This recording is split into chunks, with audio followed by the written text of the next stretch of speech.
Jazz. Love that. Love the Jazz Cabbage intro. That music is always great. It is wonderful. Just me and Rick here today, now.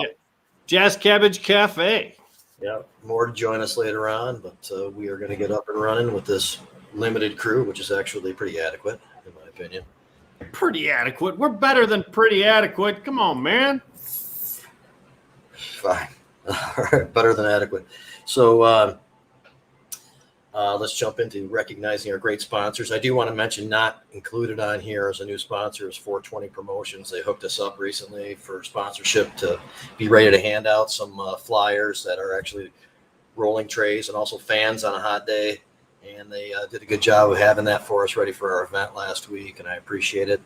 So while they're not going to show up on this particular thing, 420 Promos deserve some praise, and we'll get them on some stuff here in the future. But for now, let's give some praise to these wonderful organizations and businesses.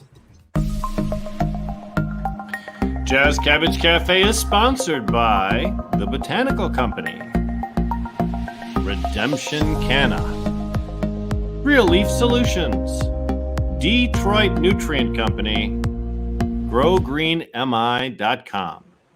Right on.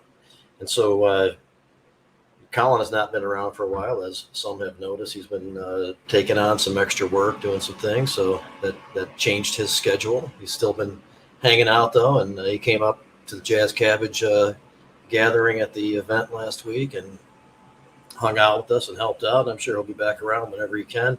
Deb is currently at one of our sponsors, Grow Green, right now, getting some stuff for her garden.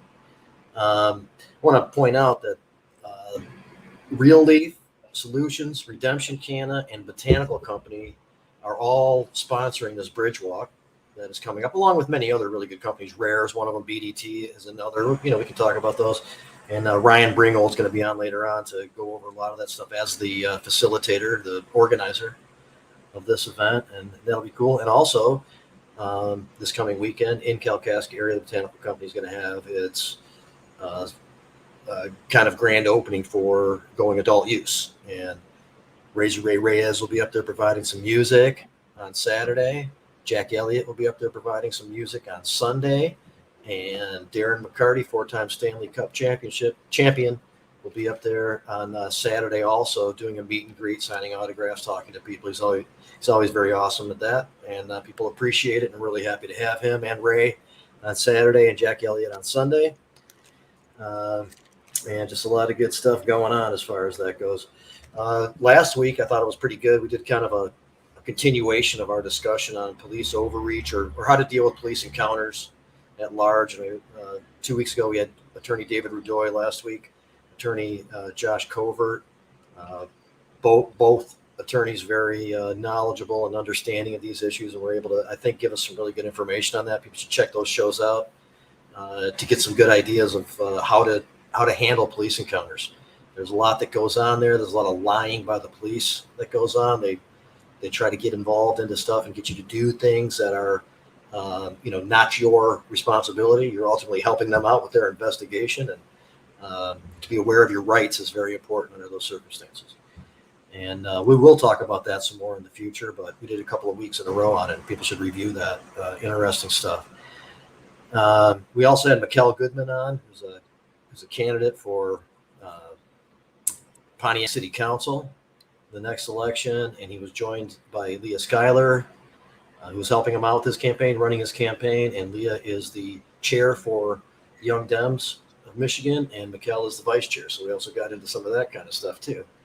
And Real Leaf Solutions has got an awesome grinder that they have as a promotional item that some select people get if you come into contact with them. So this week we are going to really get into a lot of the various caregiver scenarios going on, in which many people are coming together in different ways in order to help support the caregivers, in order to help protect the caregivers and patients. Whenever we talk about caregivers, we're also talking about the extension of the patients in which they have their agency relationship with, and they're responsible for providing medicine for. So patients and caregivers, of course, are always affected when we talk about protecting caregivers. It's their specific caregiver rights that are being targeted to be peeled back by the MCMA and some other huge investors. And they really seem to be the only ones who want this. The problem is they can do a very good job, a very credible job of convincing decision makers that this might be a good idea for some reasons. And some of the politicians involved, even though on our side, might want to get involved in some negotiations to see what they can do with some of these things. And it becomes kind of a challenge and a little bit scary for us to have to enter into these discussions sometimes. But this is what we have to do and what some of us have been doing for a long time. And it's obvious that a lot of people are coming on board. There's a resurgence. Here's Shelly joining us in activism. I think we've said it before for a little while. We got a little complacent after the elections, and we had a favorable governor and a favorable AG, and kind of relaxed for a few months. But the forces in opposition did not, and they continue to try to position themselves to do some things that we don't want to do in terms of peeling back some existing rights and attempting to benefit themselves. And fortunately, there's been a comeback. There's new organizations and returning organizations. And in the case of Michigan MiNORML, as we talked about last week, there's been a little turnover in board membership. Rick Thompson has been appointed the executive director, and many good friends have also joined forces on the board. And really happy for the service of Matt Abel and Brad Forrester and many others, but also really looking forward to the energy that's in this group and their desire to protect consumers. And that's just very important. And ASA has made a comeback a little bit. The Cannabis Caucus, the Democratic Party, has made a comeback. Redemption Canada came on new, a year and a half or so ago, but of course driven by Ryan Basor and his story and his mission. And here we are in September, or starting September tomorrow, and there is a month's worth of stuff that's kind of based around us. There's also a new lobbying organization, Michigan Caregiver Association, headed up by George Brikho, who's a longtime participant in working the legislature over these issues. He was involved a lot with the forming of the MMFLA, his lobbyists, and he's taken that approach, and he's doing that again now for Caregiver Association. So we'll find out the details about that from George. There is also a rally tomorrow based on Rudy Gamo's scenario, who was an operator of a store in Detroit, lives in Oakland County. Ultimately, all the charges and enforcement was run through the Oakland County courts. He was sentenced to a long time in jail. Been making appeals to try to get him out, and there was an opportunity because of the new prosecutor in Oakland County, Karen McDonald, for the judge to entertain that possibility. He chose not to. There's been a motion for reconsideration filed, and tomorrow we're going to try to show up and support, or many people are going to try to show up and support at the Oakland County Courthouse before 10 o'clock, 1200 North Telegraph, and just try to demonstrate that there's a lot of us that would like to see him be free. Go ahead, Shelly. Sorry. Oh, I thought Rudy was so close to getting out. Well, when the judge ended up taking a long time for his written decision, it was starting to become kind of clear what direction it was going to go in, and that's just unfortunate. It's also unfortunate, we don't need to dwell on it right now, as the Attorney General was asked to offer some support. Instead, we get a letter describing in detail why she's not supporting it, and I was definitely a little put off, and got the tone as if it were her predecessor, Bill Schuette, making those statements, and that may have helped. And I hope that we can get to her for next term, and hope that we get a little bit better response and focus on our issues that we were kind of expecting, I think, in this term. But politics is weird. It's rough. Sometimes people step into a situation and it's not as straightforward as we all might think. And so we have to all work through that stuff and take what gains that we can along the way.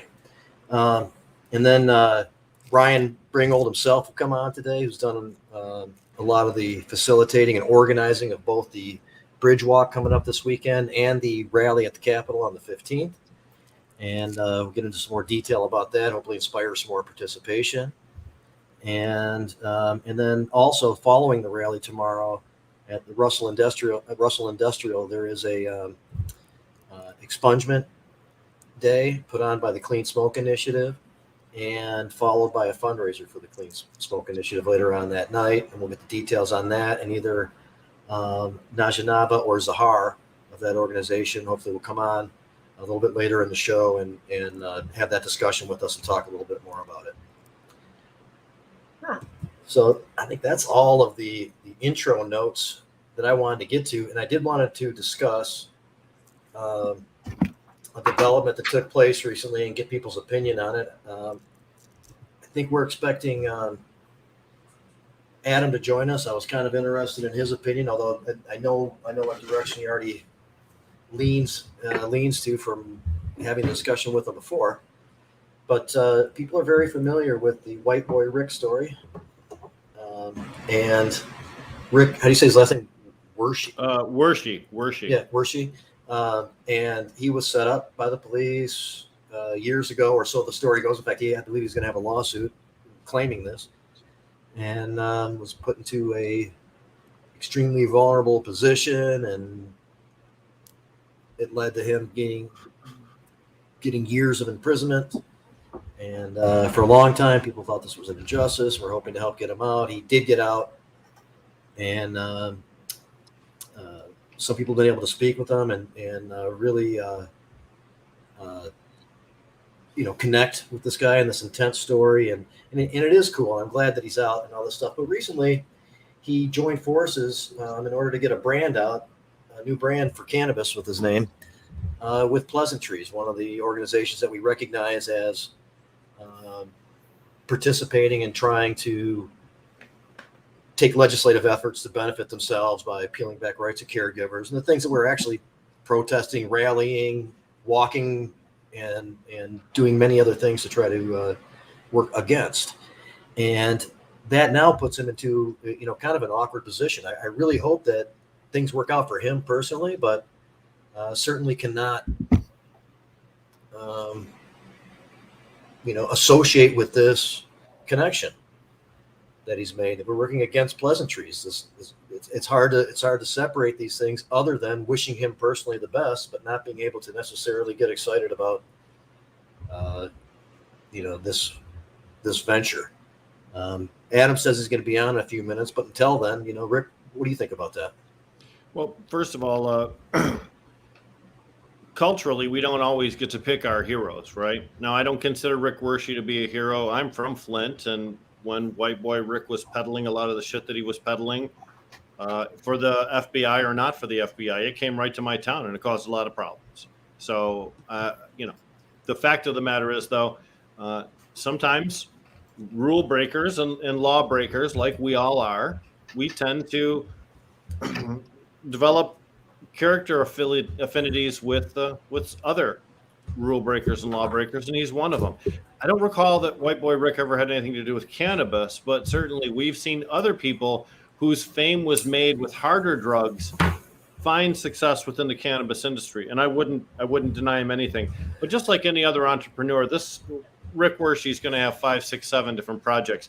I can support 4 of 5 projects and still feel like I'm supporting that guy. I just can't support any project where it's involving a company that really wants to end caregiving as we know it.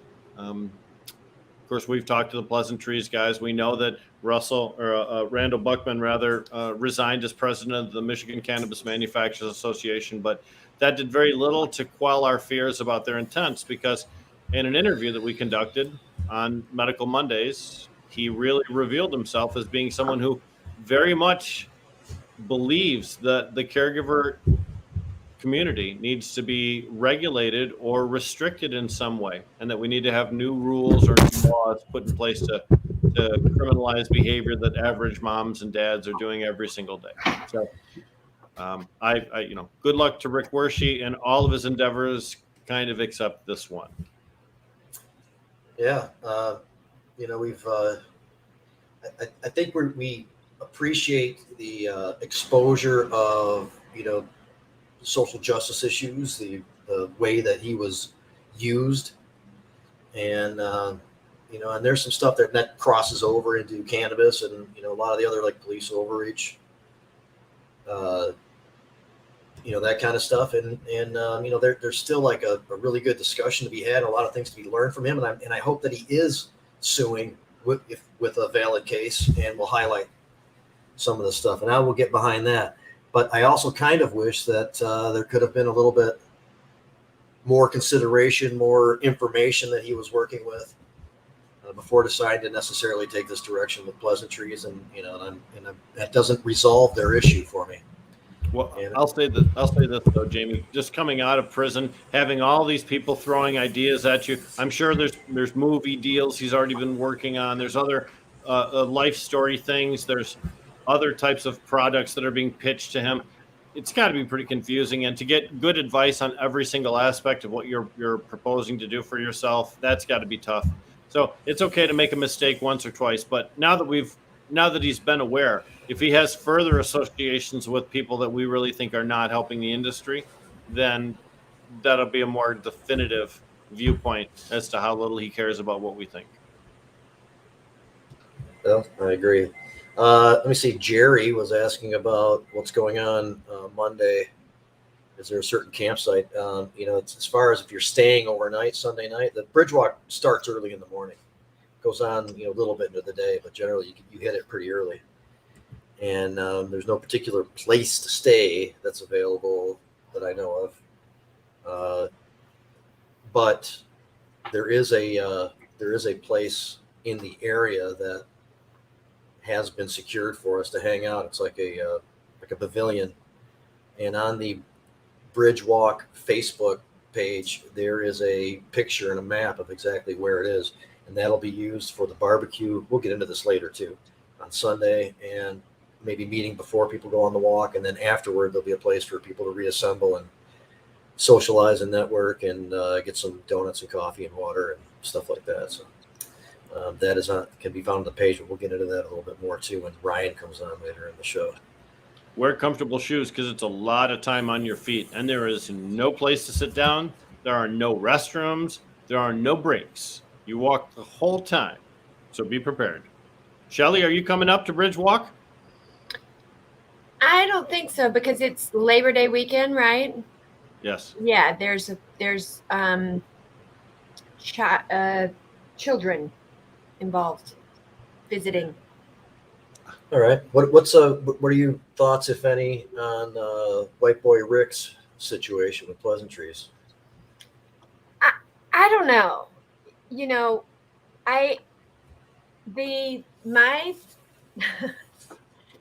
My brain lately with the cannabis industry, like I don't really like dealing with the cannabis industry that much. I love cannabis.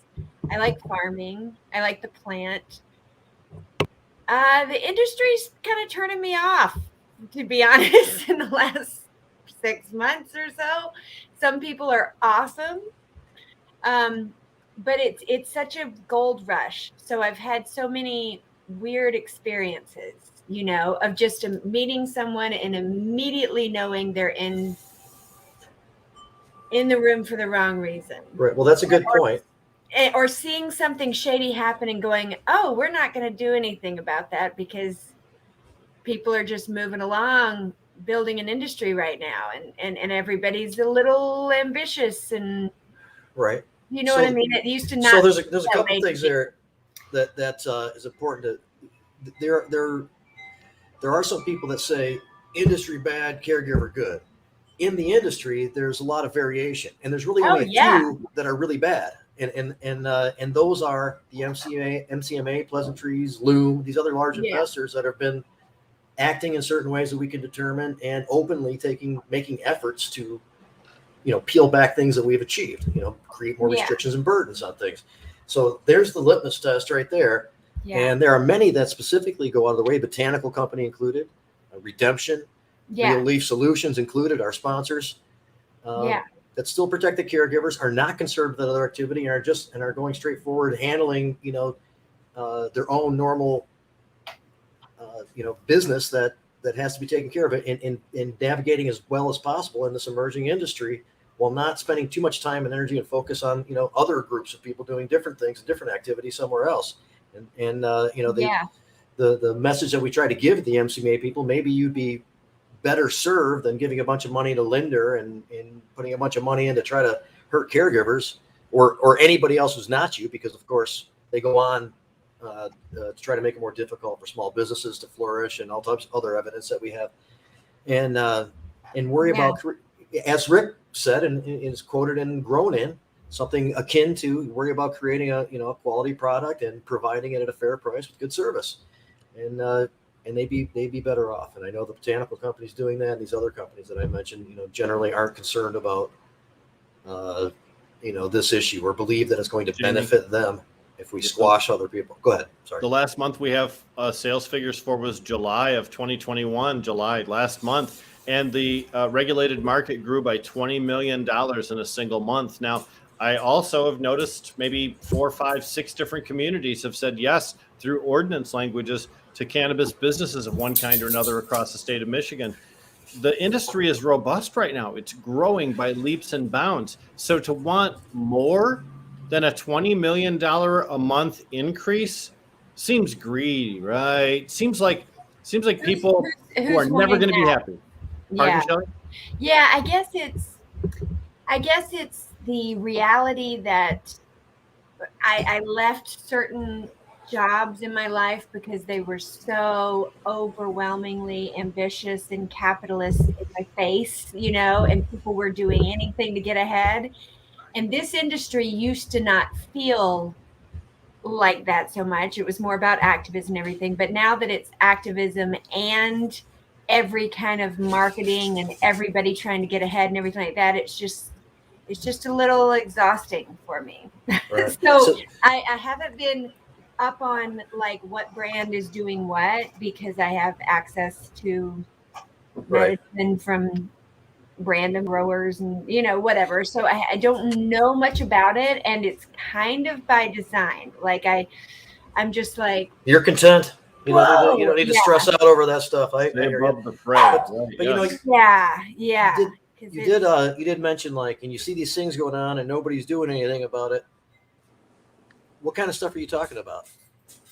If you remember, organizations that I've been involved with where something shady or weird seems to be going on. Okay. And I'm like, are we just going to do it that way? I thought that wasn't our way, and realizing, oh, maybe it's just the way because it's the human way. There's going to be posturing, there's going to be greed, there's going to be awesome people, but I used to be, I think I had to kind of get burned 3 or 4 times and go, oh, I can't just expect them. I can't just, because someone's in the cannabis industry, I can't just expect them to immediately like, this is my vibe. I'm in this for the same reason you are, Some of them will like, that's it. I'm just in a certain position right now wherein I don't want to hear about the industry as much as I did. Do you know what I mean? Just because it's so, you know what it is? I remember when we used to go, oh my gosh, there's cannabis news. And we would share the news, right? We would go, oh my gosh, here's cannabis news. And so now it's gotten to where it's bombardment.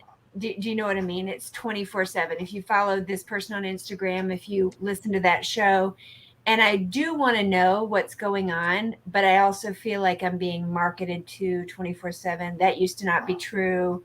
You know what I mean? So it's just a different vibe that I need to weed out some of my cannabis influences to get back to, I don't want to think about that stuff. I gotcha. And Adam Brook says it best. Adam says there's the marijuana industry and there's the cannabis industry, Adam, right? The marijuana movement and the cannabis. Okay, so there's marijuana culture and there's cannabis culture. That's really where I was going. Yeah. Cannabis culture represents the industry, and it didn't exist prior to the industry. Yeah. Yep. Yeah. I feel you. So Adam, Adam Brook, Mr. Ashbash joined us a little late, but still in this conversation. And I know you have some opinions on the white boy Rick joining forces with Pleasantries Yeah, situation. I do. I mean, I was deeply offended when I saw that. The reality is that he had access to other brands and other companies. I don't quite know the business arrangement behind the deal he got and what he's doing and all of that. But it does look like he got some bad advice because, you know, he signed up with the devil. And, you know, that's part of the problem, as was mentioned earlier, is that, you know, when you're new in this game, it takes you a while to figure out who the players are and why you might not want to be on one team or want to be on another team. And I'm sure that the deal looked good, and I'm sure they promised him all kinds of things. I'm also sure they didn't say, oh, and by the way, we're on this boycott list, so expect some of that coming your way. But I believe, I mean, he's part of the branding of cannabis. The guys who never had anything to do with it. To my knowledge, he hasn't come out as a heavy smoker, you know, telling stories about smoking weed in prison for all these years. And I'm not sure what his connection is other than to be a celebrity brand, which is a lot different than some of the celebrities who have their name on something where they actually use the product or have been a part of the game or the industry for a while and are now just getting to the point where they're putting their name out there. And I just see this as a money grab on someone's part. I don't know that it's Rick's money grab, and I don't know that Rick is necessarily not being used by people who told him something that isn't necessarily true. Well, we don't know what the deal is, so that's true. We have no details on it. No, but I can't imagine that anybody informed him that Pleasantries was on a boycott list. Right on. You know, that doesn't mean that if I was working with them, I wouldn't say, hey, you know, these guys are on the boycott list and we might want to use that to our advantage. Yeah, get a bigger signing bonus or get a better deal because they're more questionable as an ally. I'm going to take a bunch of grief for signing up with you. Mind you, I've been taking grief for the last 20 some years. So, you know, I would be my opinion of his response.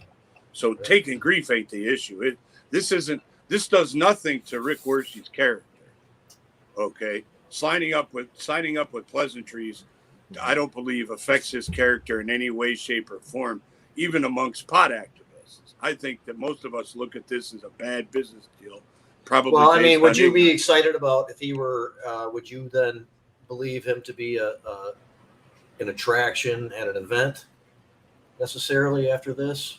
So I believe he's an attraction anywhere he goes. So yes, I believe that's why you want him on your team, is because he's a local Michigan celebrity. End of story. Celebrity itself cares not for the way you became a celebrity. Correct. It attracts people regardless. You could still be Snooki and people wouldn't even know what show you're on and they'd still show up. Correct. So that would be the masses. What about if you maintain the philosophy of not wanting to promote or support even indirectly those organizations that you know are working against the caregivers and that type of stuff? Right. So that's where this becomes a problem. Is because there are people that won't attend events because he's a party to it. But I would argue if he's going to appear at an event, you're not going to be there anyway. That's not an event we're going to. You know, my problem is that nobody talked to him. Nobody informed him of what's going on. I've seen videos of him walking through friendly groves that if he'd have partnered with those people, he wouldn't have had any problem. But he didn't. He partnered with somebody else. So somebody didn't give him the right advice, and hopefully when he gets out from under whatever contract he's in, he can move on. Bean counters and managers focus on the wrong things too. Jamie, I know we've got some new guests. We do. Hey, we have George Brikho and company, and we'll get an introduction. And I muted you guys for a second, so you're going to need to unmute. And of course, we know George being involved in many different ways and for a long time in this emerging movement for businesses and for caregivers, grow shop participation in many different ways. He is recently, with others, formed a new caregiver organization, or Michigan Caregiver Association, and is willing to use, his resources and experiences and everything like that to get on board with helping to protect caregivers with us. But we'll get all the details and what the group is about and what the approach is now that we have the organizers with us. But first, George, I wanted to. You guys got a mouse in a box that somewhere? Yeah, there's a little bit Running a of trimmer in the back room or what? I think it's a fan back there. Let me turn the fan off. I'll tell the guys to turn the fans down. I think it's a broken fan. Yeah, sorry about the feedback. We're in we're behind Eden's Hydro right now in a meeting conference room. So sorry about that. Hey, introduce yourself real quick. Well, my name is Trejo. I've been working with George for almost a decade now, going back to his 2014 congressional campaign.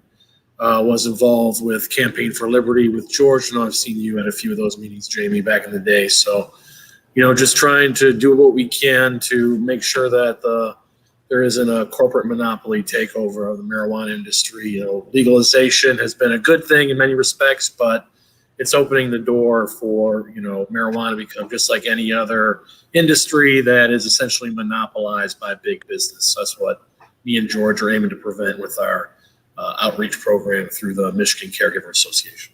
Right on, and we'll get into that in 1 second. I just wanted to continue this discussion real quick, George. You're familiar with the White Boy Rick and White Boy Rick deal for branding a product? Oh yeah. To be honest with you, Rick and I consider him a close friend. I met him through some mutual friends. I think what Rick is doing it's a great play. The guy deserves it. This guy has made the largest sacrifice of his life, punishing people, crimes that no victim, no crime. People have the choice to do whatever they choose to do with their bodies, consume what they want to consume. And for Rick to be sentenced to 30 years is not only an injustice, but it's cruelty.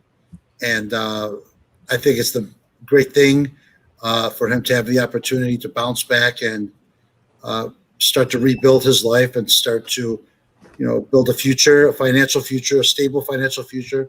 We're not getting younger, guys. We're getting older, and we need a good bank. It's nice money in the bank to be able to fend for ourselves as we become seniors and older in life. So I think it's great.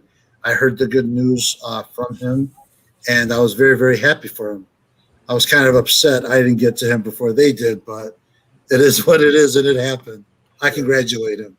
Well, I thank you we all for having agree. us on the show. Oh, you're welcome, man. And we'll get into this. I just kind of want to wrap this part up. I think that we agree with everything you said, except for the choice of partners, a known company, one of the companies that you're going to be fighting against with this very organization right now, being who we paired up with. That part's a little bit of a stickler. When we know there's probably many others who aren't of that organization, you may have been able to strike a good licensing scenario with too. That's what our discussion, our frustration was mainly about. I know there was a list floating around of big players that were against the caregivers and big players that are with the caregivers. I did not know 100% that Pleasantry was one of the groups that's on the forefront fighting against the caregiver model. I personally am moving into the state space, and I have the hydroponic gardening stores. I see firsthand the average Joe who's able to make money, support his family, get ahead in life, expand his family because they have the ability financially because of the caregiver model. I know what the caregiver model did for me. In 2008-9, myself, I lost everything during the financial collapse. And I know what it did for me. It empowered me. It helped me grow as a business owner. So I'm forever indebted and grateful for the caregivers. And I'm going to do everything in my power financially to make sure that they are going to be okay. Hey, so describe the new association and what the general philosophy and mission is and what you've got going right now. Well, right now we are in the process of incorporating, and we're going to unveil in the upcoming weeks our Caregivers Bill of Rights. We want legislation passed at the state level in Lansing that will protect the caregivers. First by nullifying these ordinances, these ridiculous ordinances that are against the spirit of the Michigan Medical Marijuana Act. But furthermore, not just doing that, but we're looking into other states that have passed additional measures that have allowed the caregivers more rights, to allowing them to have co-ops and other different entities that allow them to thrive, allow them to make money in this market as it continues to grow, as it continues to develop. We don't want the big corporate giants coming in, or the same lobbyists who lobbied for decades against marijuana to come in and take over the industry. So we want to devise legislation that will protect the caregiver, allow them to thrive, give them every opportunity that they can have to enjoy the shared prosperity of this industry. And right now we're looking into many different legislation that can be introduced in Lansing. But our first goal is going to be to get the ordinances rescinded, make those illegal with legislation at the state level. And you're talking about the several local ordinances that would be overly prohibitive for caregivers. Okay. In our comments, we have Jen Bronson, who has been doing a lot of work in that regard, starting off with Flushing Township and really taking interest in this, and Clinton Township, and they're just popping up all over the place. And that is a real problem. And what type of an approach, or what can you do then? What's going to get defined, or is it a new law? Is it amending something? What would solve that problem from taking state legislative action? Well, I do know that the state has the power. They they have the power to trump kind of local or county ordinances. So that's what we would do in this legislation. It hasn't been drafted yet, but that is the overriding principle. Is that in this instance, it's not the argument that we would make. It's not okay for local municipalities to crush the what the people decided back in 2008. That these what's in that law must be protected, and we will make sure that any of these local ordinances are no longer valid, and then that can be done through the legislative process. And from what we've seen, there are a lot of people on both sides of the issue who now support cannabis, especially medical cannabis. Is overwhelming majorities of people in both parties.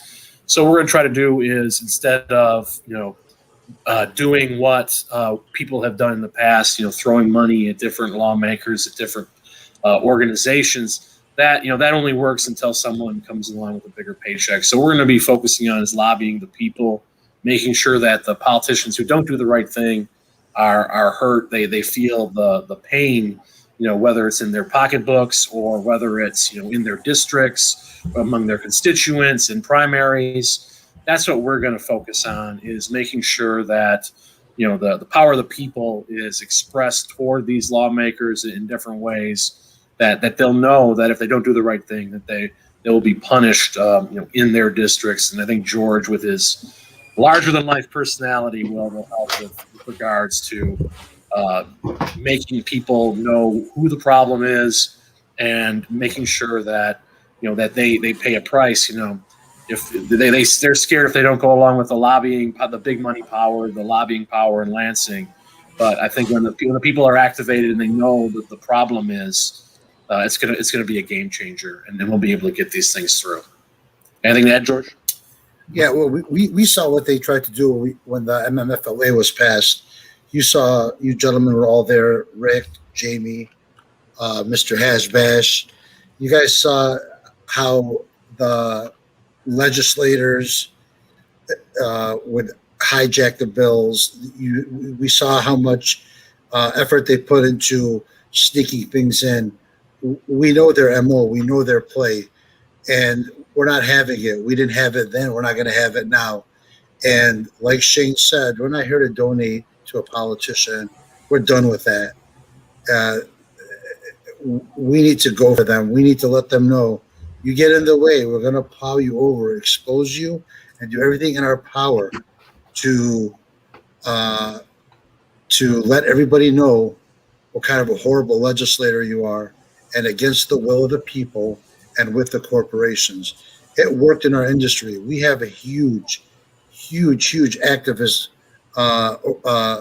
population out there that will step up and make that phone call. So we are going to do everything in our power to inflict, and I hate to say this in a savage way, inflict pain on these legislators that attempt and dare to ride along with the special interest groups who are trying to eliminate the caregivers, the very caregivers that created all of this opportunity for these big players to exist. So basically, we're going with a more confrontational model rather than an access-based model for people who follow the terminology. Okay, I understand that approach and respect that. Are you also thinking about or willing to maybe get behind a lawsuit from a particular municipality or township that comes up from overreach that could help settle some things in the judicial system? But potentially, I mean, we're not against those sort of measures. I would definitely, if we're going to help blast out information that is against the corruption, that's something we would definitely cover and help get the word out about that. But in terms of actually getting involved in lawsuits, that's not necessarily going to be our focus. But that's something that we could we could definitely consider in the future. Anything to add, George? No, I agree with you. We have so much going on right now. There's many cities that we see that are going rogue and passing real restrictive ordinances that limit caregiver square footage and count. So we have a lot of objectives that we have to tackle, but we are 100% open to supporting and helping, whether it's donating, helping finance the lawsuits. We're in. We've always been with the people and against the corporations. Right on. I think that's one way that can be worked on, because it's not really settled laws. You guys probably know the DeRuiter case left open what is unreasonable or what's reasonable, and that gets challenged. Even Judith Pontius out of Ypsilanti Township, in which her individual case ran its course because of how it went through the courts, but it still didn't settle the law. And there might be an opportunity with one of these to do that. And that would be very helpful, and it could take place before there's chance for legislative change. That's why, one of our goals is to pass legislation to give clarity, to force them to go on, put it in black and white what we're allowed to and not allowed to do. And with these cases you've mentioned, to reverse them, it's going to be hard. So how do we correct them? By passing legislation that would override them. And yeah, we have. I think there are. We are doing legislative research right now. We have targeted certain lawmakers, Democrat lawmakers who are more cannabis friendly. The Cannabis Caucus, they have a caucus for that, for instance. And then obviously there's more Republicans who are coming up, younger Republicans who are more libertarian on the marijuana issue.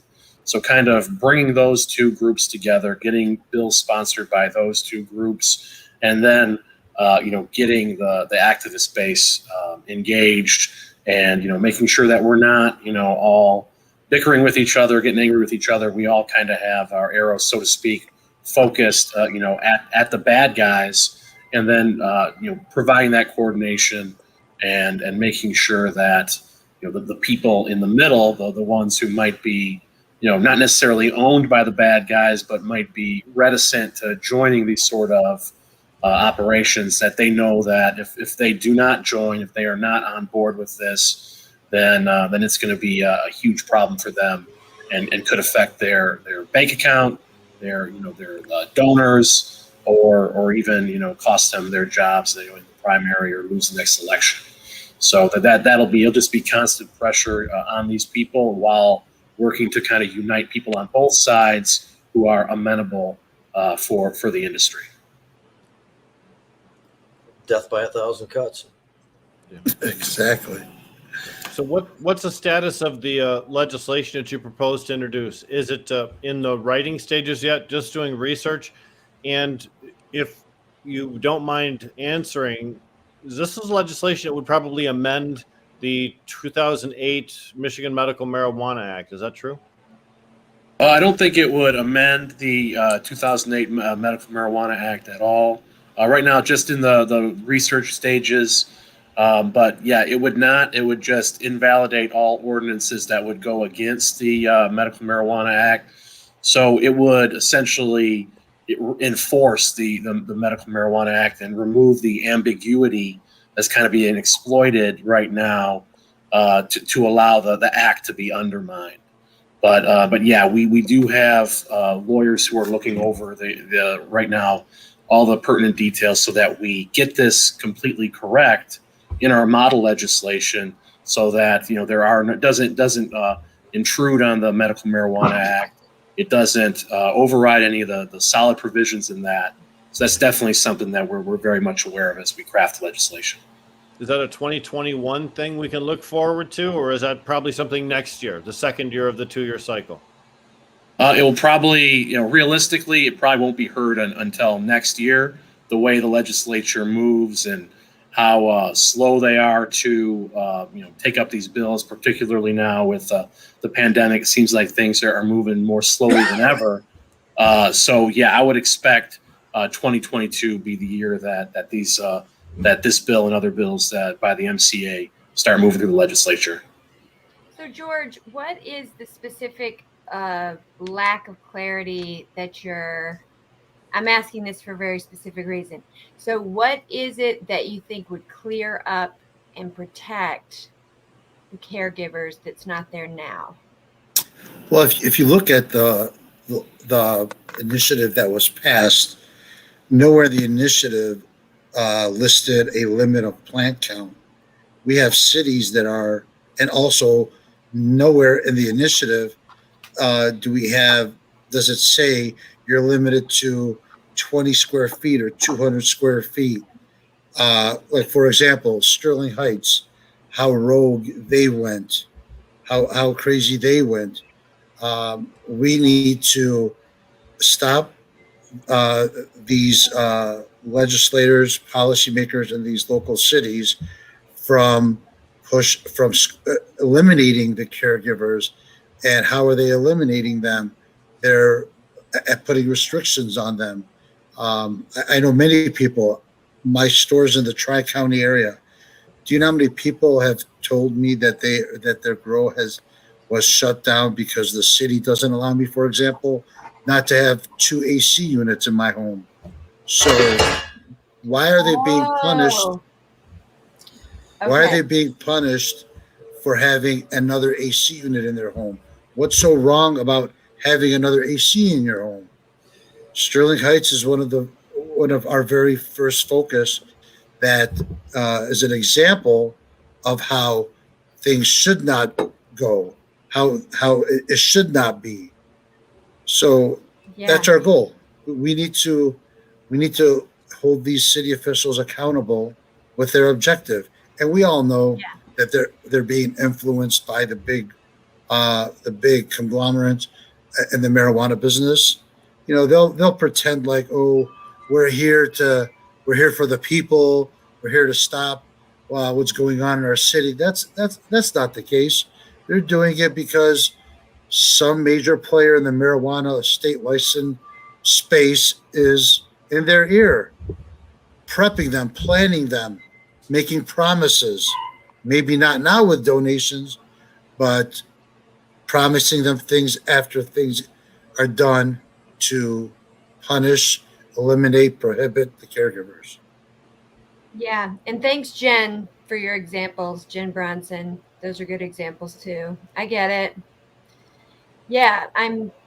helping someone with really specific rules around the service industry right now, and realizing that there's too many city by city sort of gray area rules to where nobody feels totally safe as a caterer or do you know what I mean? Like that. So that's what I was getting at, is what is and I get it. I see it now. Thanks for. Yes. What? Yeah, I mean, caregivers are so paranoid. Yes, I do. I have a hydroponic garden store, 2 of them. Still, 80% of them are still paranoid. Why? Oh, yeah. Are you kidding me? Give us a break. We're not harming anybody. Yeah, marijuana is now the nation's #1 cash crop, and it's being legalized everywhere. There's no reason why people in the industry should have this fear and this paranoia, the same kind of fear and paranoia that was had during Prohibition. There's no reason why they should have that. They should have the peace of mind. They should be, they're in an industry now that is part of the backbone of America. So they need to be celebrated. They need to be secured in what they're doing. Mm-hmm, mm-hmm. Yes. And there are some things in motion right now in the legislature. You've described your approach, and I get that, but also wondering if it's automatic that support for the amendments that would seek to create more functionality and open things up, such as the bill, Jaden's Law, as it's referred to, introduced by Rep. Garza, that would allow pediatric cannabis patients to use cannabis on grade school grounds. That would be, one in support. And then, of course, all the efforts that would create further restrictions or burdens, to be opposed. There's a lot of that going on, too, without even taking, some offense, so to speak, like you guys are talking about. So yeah, there's definitely bills like that we'd be willing to support. Anything that basically opens up the industry, we're going to be willing to support. It's just, we're going to have a certain legislative focus, but we're going to track bills and have that information up there. It's what I used to do when I was with the 10th Amendment Center for years. So I have a lot of history of tracking bills and getting the information out about them and breaking them down for the layman to understand them. So that's going to be a major component of what we do. But yeah, in terms of the legislation that we're going to push, it's going to be more just kind of focused on protecting the caregivers and enhancing their rights. But we definitely support any bill that sort of opens up the industry and removes restrictions that hurt the people. If I may interject, sure. I saw the cottage bill that was was recently emailed to me. I really like that. I think it's a great idea, and I think it's something that would be beneficial to the caregivers, which I read last week. The cottage bill? Yeah, the cottage industry. Yeah. Law. So do you think that would, and we can explain that in a second. Go ahead. I was just going to say the only problem with the cottage industry law, it limits you to making $15,000 a year. So it's designed specifically for a home-based somebody who I did not know that going to make money at this. I mean, $15,000 a year ain't much. I think I did not know that. I think allowing it, maybe if there were, the ability to do a little bit better than that could be more appealing. But I guess my question was before, do you think doing a separate thing, even if you could make it better, even if you could make, there wasn't necessarily a limit, and the only limit is based on, your resources and your ability and that type of stuff. But do you think doing this is a better approach, or approach that could be done along with making amendments to bring the ability for caregivers to participate in the existing commercial market again? It's already been done. There's a pathway that could be, added on pretty easily to this existing system instead of creating an entirely new one. You'd have to amend the 2008 Act. The MMFLA was passed to create a whole new industry. So, I mean, I'm not opposed to it. Is it possible? Yes. You need a supermajority to amend a existing initiative. And again, not saying it's done. You asked me, is it a good idea that we have many different things, many different bills, many different, I'm going to assume you meant groups. I think hitting them every different angle, which way possible is, it's work, but I think the pressure needs to come. I could put so much pressure on legislators. If there were 5 other groups, I've considered merging with other groups, but we all have the common goal, and that's that we live free and we exist freely. And I think attacking them on 5 different fronts is much greater force and pressure to get things done. Having one, not saying one can't do it, but having one, strength is in numbers. To show 5, 6 different groups are out there pushing to protect the caregivers, I think it would be much more favorable than having one. Yeah, I believe coalitions kind of work better at moving legislation forward in Lansing, at least when you're doing it from the grassroots perspective. Right. So the acts are going to be looked at being opened up, and attempts at getting a supermajority, is underway, and it's happened before. So it's not like that is impossible. And as that's being discussed, to be prepared to make the types of changes that either circumvent these, prohibitive approaches or to improve things, would be our approach, of course. So there's lots of things that have not been effectuated in the Michigan Medical Marijuana Act properly, that if it's going to be open and we're going to offer up changes and really be proactive, there's a list right there. For example, in the MRTMA, it was very specifically spelled out that whatever you harvest from your 12 plants, no matter what that amount is, you can possess it. That's not specifically said in the MMMA, and it does have some limitations, which was meant to mean what you can have in possession when you're out and about. Not necessarily you have 72 plants, but you can ultimately only have up to 15 ounces of usable material from it, at home. There's, those types of things can be amended to protect people as well. If these things are going to be open and they're going to go down a list of potential changes that would, either help or hurt the existing situation. So I'm just saying, it's not like it's off the wall that, that a supermajority is being sought after, or that it's not possible, and that even bad changes can come from it. I mean, that's a reality that we're working with right now in the legislature. That'd be the key from our point of view, would be to make sure that any bad changes that are being put in through the process, that the activist community would be aware of that and would be, white hot in stopping those sort of bad amendments from going through. That's very, very important. But in terms of good amendments, we're open toward any sort of solution that could be had. It's just that we're definitely worried about the lawmakers, opening up the Michigan Medical Marijuana Act and putting in provisions that would nullify a lot of the good things in there. So that's definitely a concern. But we're open for any sort of solution. Well, a move to, combine licenses, it could be a good idea on the surface, but of course it depends on what else is included and, what the details are. And that requires opening up the acts. And that's something that was tried last session, and there's too much confusion and extra stuff kind of being included in that. And many of us didn't like that. So we did what we could do to put that off, but it's still being worked on in this session. And at some point, the reality of the acts being looked at to be open for different reasons is going to come around. So I appreciate the possibility of helping us out with getting a list potentially in from another direction of those things that we should be amending positively. Definitely, yeah. When we have the Caregivers Bill of Rights prepared, we're going to have a large Zoom call with as many cannabis activists, stakeholders in the movement as possible. And, we hope to roll those ideas out. If they could be considered in amendments, we would not be opposed to that. And of course, any sort of questions or comments about anything that we do, we'd love to take that into consideration as we move forward. So that's definitely something to look out for in the weeks to come.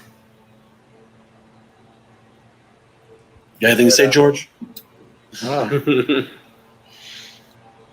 We're not, in my opinion, is that it was this it was the caregivers that made this all possible, and we got to do everything in our power to help them stick around, help them stay in the business. They created this space, and they need to stop being paranoid.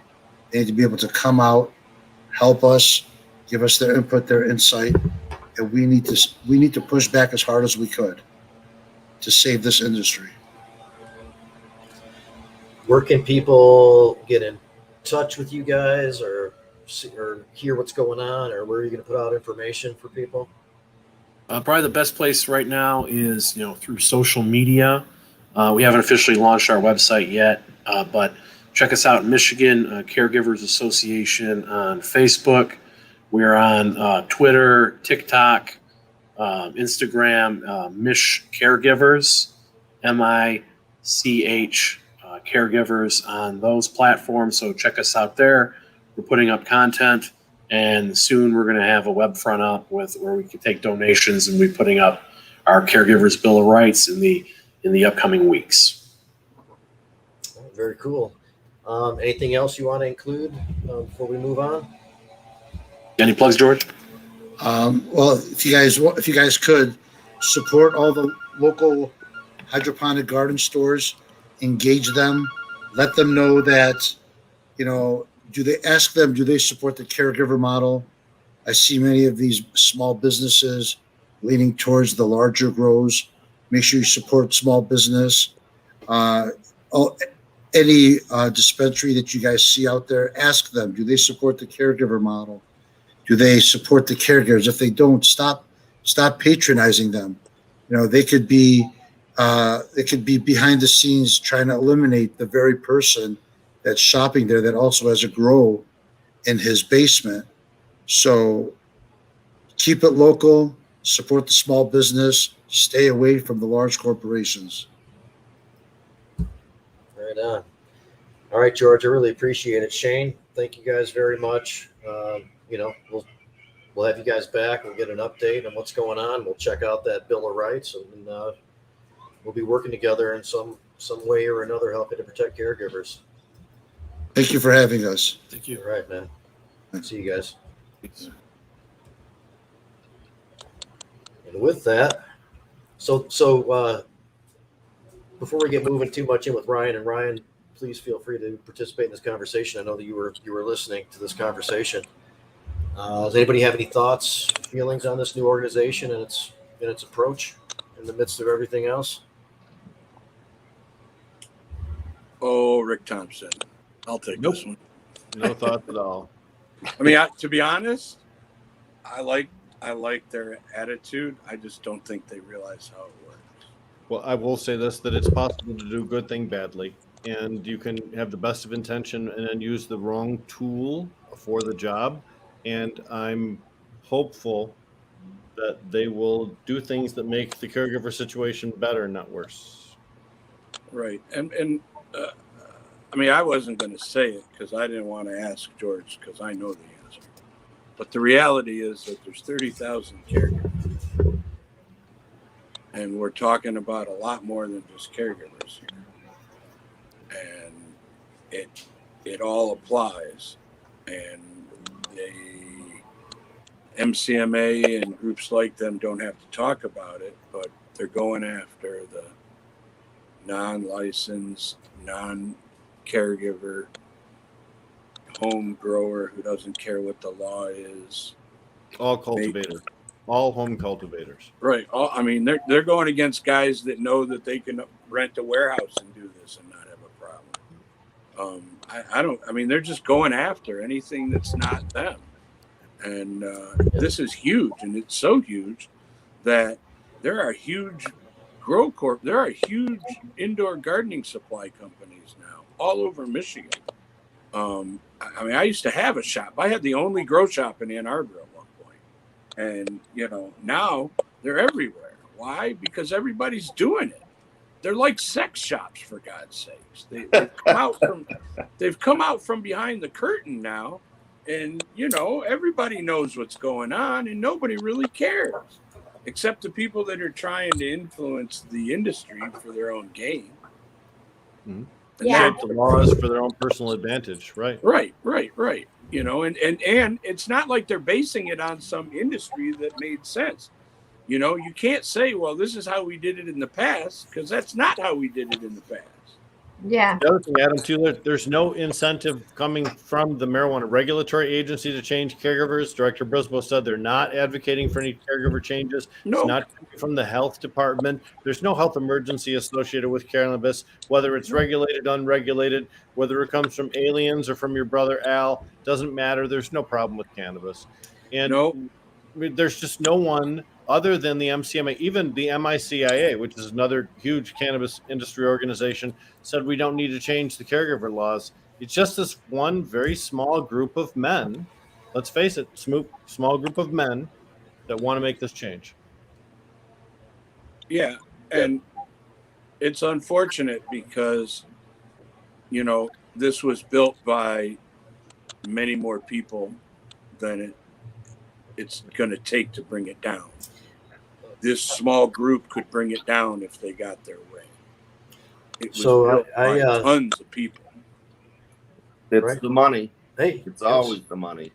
So that's what I was talking about earlier, is it's not marijuana, it's not cannabis that's getting me down lately. It's just the ickiness of when capitalism takes over something and watching capitalism take over something. You know what I mean? It's like when you're in a small theater production and then you see a couple people from that small theater production get famous. Yeah. You're sort of like, oh, it's why legalization you know, it's isn't really legalization unless you can just grow in your own home, or I know, or pick some up for your neighbor who's growing in their own home or something like that. Yeah, it's just, and there is no reason to peel anything back for the sake of trying to help out the commercial interests either. No one's calling for that. There's no interest, there's no medical interest groups, there's no citizen groups, there's no leadership groups doing it. It's just one small group of.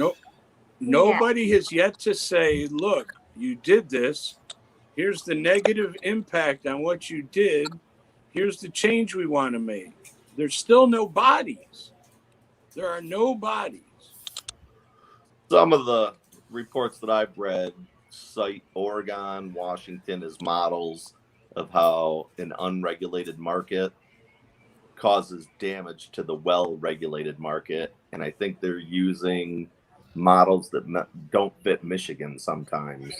Yep, they are.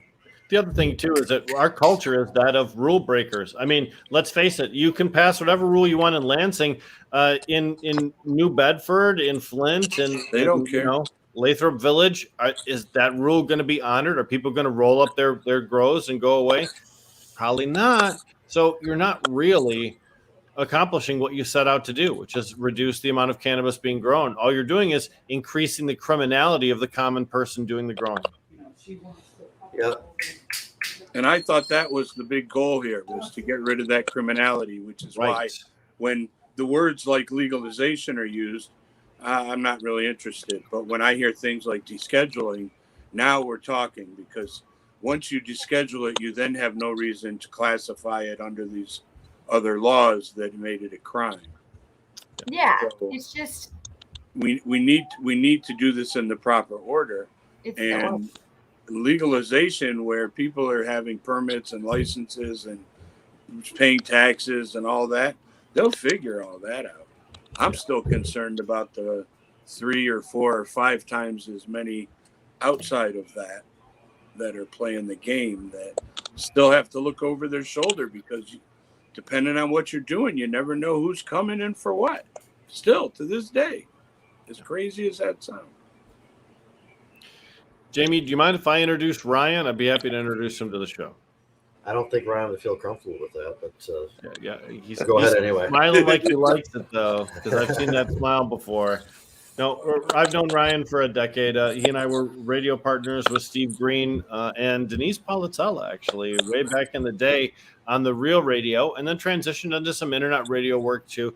And in between, Ryan's been kind of a stalwart caregiver and cannabis law reform activist who had his own show for a while and has done nothing but help the industry and help the community grow since he got involved in it. He's also the person who's hosting the Bridgewalk on Labor Day, Monday, September 6th, and then also hosting the September 15th Caregiver Rally on the steps of the Capitol building in Lansing, Michigan.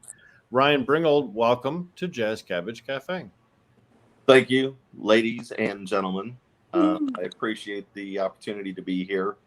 I was very interested in your previous guests. I know that maybe they seem a little wild in their approach or maybe unorthodox, but I definitely like what they said personally. Yeah. You know, but sometimes people need guidance.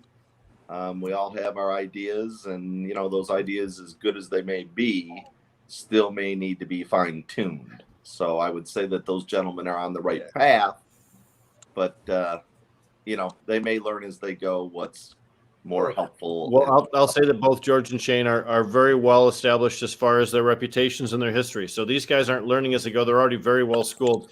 They know what they're doing. And if they're doing something, it is with intention and purpose. I have no question about that. I don't think they'll be making mistakes. I think that they'll move in a way that is that follows the purpose that they've established. Shane's been doing journalism for a long time. And George, of course, has been involved with the cannabis industry, goodness, Jamie, since 12, maybe before. So they're not going to make any missteps. Newbies.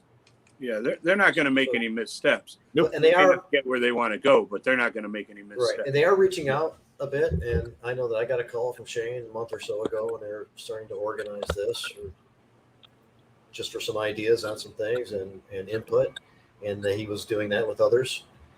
And they're open to other further conversations. They have some resources. They have some experience. So, yes, you know, we don't know yet what's going to happen.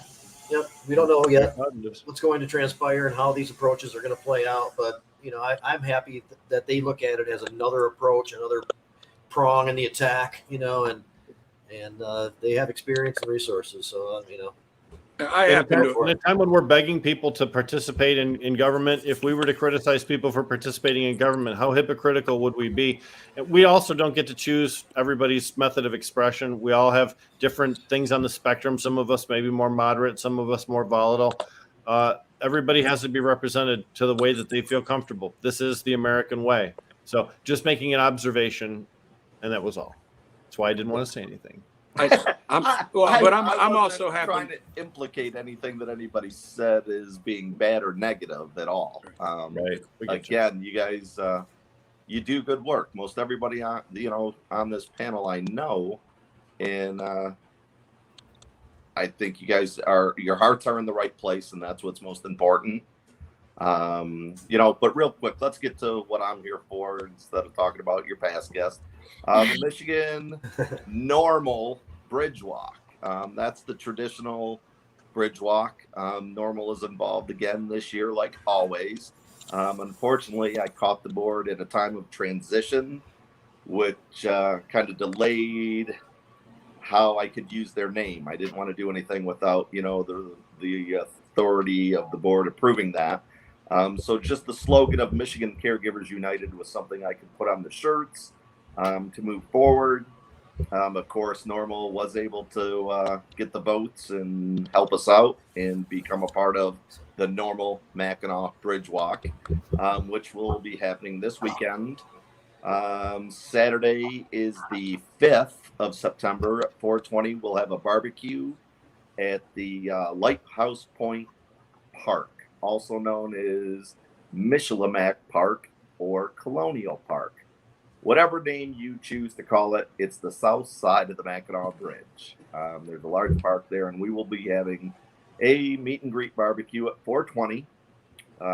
We'll have barbecued chicken, pulled pork, potato salad, coleslaw, baked beans, and rolls. And that is all, you know, free, no expense.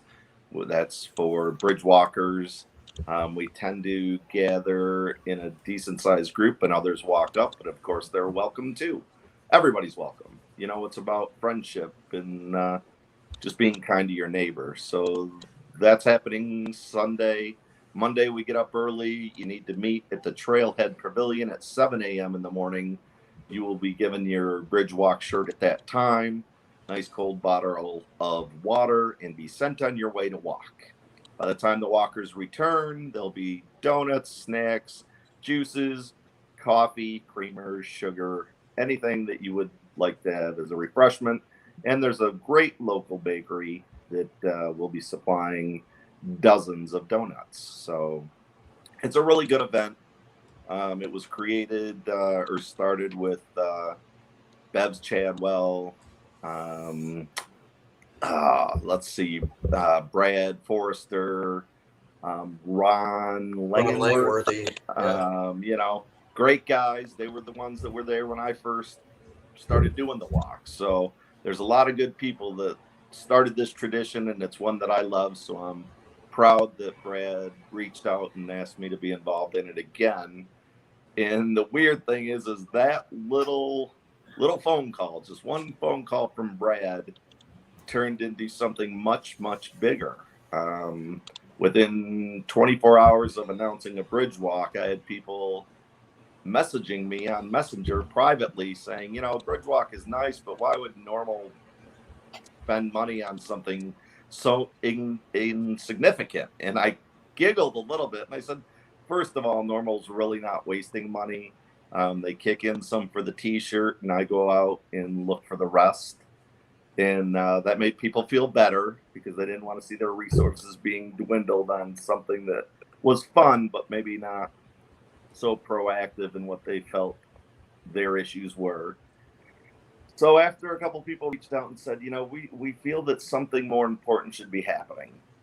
I said, you know, okay, what do you think? What do you want? What do you want to see happen? You know, I'll work with anybody on any cannabis issue if I believe in it. And they wanted a rally. I mean, plain and simple. And I'll call out the two people that were most vocal was Harry E. Johnson and Carrie Justice. And, you know, they were very vocal, I guess. I've already said that, but it was interesting how much that seemed to be the drive. Is they wanted something because people feel the strain that caregivers, they feel like they were hurt when they were thrown out of the retail market. They feel like they're being targeted now. You know, they just feel like they're losing some of their steam or rights or opportunities that they once had. I don't think any of the caregivers are real happy with the idea that they can only deal with their set 5 patients. That's upset the community a lot, and people feel like they're in a gray area now. We all do events. Adam hosts a nice event in the spring or early summer, and you know, Buddy hosts a nice event, and Canapalooza was a nice event. Well, those events have med tents, and those med tents are, you know, supplied with caregivers who, you know, are very worried that they can't operate like they've done for the last 10 years. And whether you like it or not, that's the facts of the case. And those people are very worried about how their future looks. So the rally seems to be gaining some steam. To predict how many people are there would be impossible, but I hope we have, you know, a few thousand, but So you just never know. Can I ask, is this the same Bridgewalk as just the regular, there's a regular Bridgewalk every Labor Day weekend? Yes. Yeah. Correct. So how do people know? Do some people they're just there to walk, and other people are there and you know who they are because they put on the caregiver t-shirt? But it's Correct. like everybody walking, right? It's not just that one rally. It's like anybody who wants to walk, right? Absolutely. Thousands and thousands of people walk the bridge. Yeah. Yeah. Okay. MiNORML Yeah, adapted to a event that had been going on prior to them getting involved. But the goal previous was to be up and ready to go at 6 a.m. and walk right behind the governor, as whoever the governor is would get press. Therefore, you would see a bunch of Michigan NORML shirts behind the governor. And that was the real goal at that time. And, you know, it worked. I mean, plain and simple, it worked quite well. Okay. The Bridgewalk has changed, and I do want to cover that real quick because it's kind of important. Back in those days, they started at 6 a.m. and they walked from the north, the St. Ignace side, to the south, the Mackinac City side. In 2017, after that event, St. Ignace, Mackinac City, and the Bridge Authority, they have a meeting and they talk about the next year's events. And there was a lot of talk with that group about canceling the event completely. Safety issues. We live in a world now where bomb threats and just safety is always a concern of any event.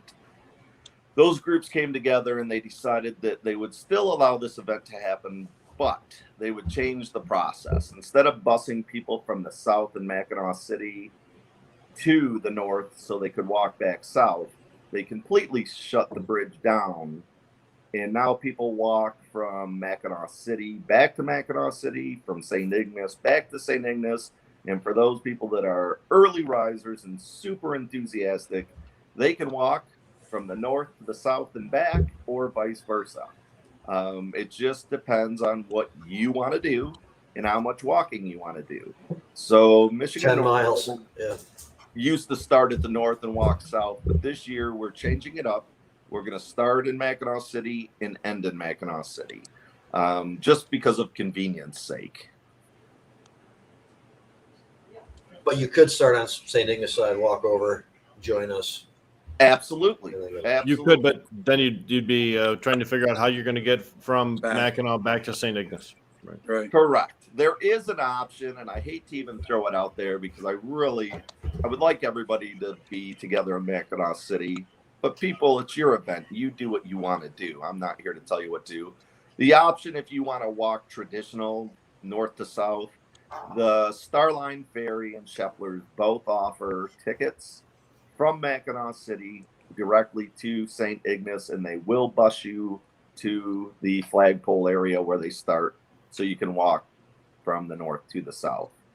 But again, I would like the group to stay together as much as possible.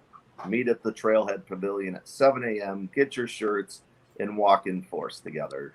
But however you like to do it, feel free. Do what you like. It's your vacation. And Ryan, where can they find the map that indicates where the trailhead is at? I know that's on a website or Facebook page. It is going to be at Michigan Caregivers United, Mackinac Bridgewalk. All those maps are there. The map for the barbecue is there. The map for the Trailhead Pavilion is there. I've even circled it in red, so you can find it quite easy.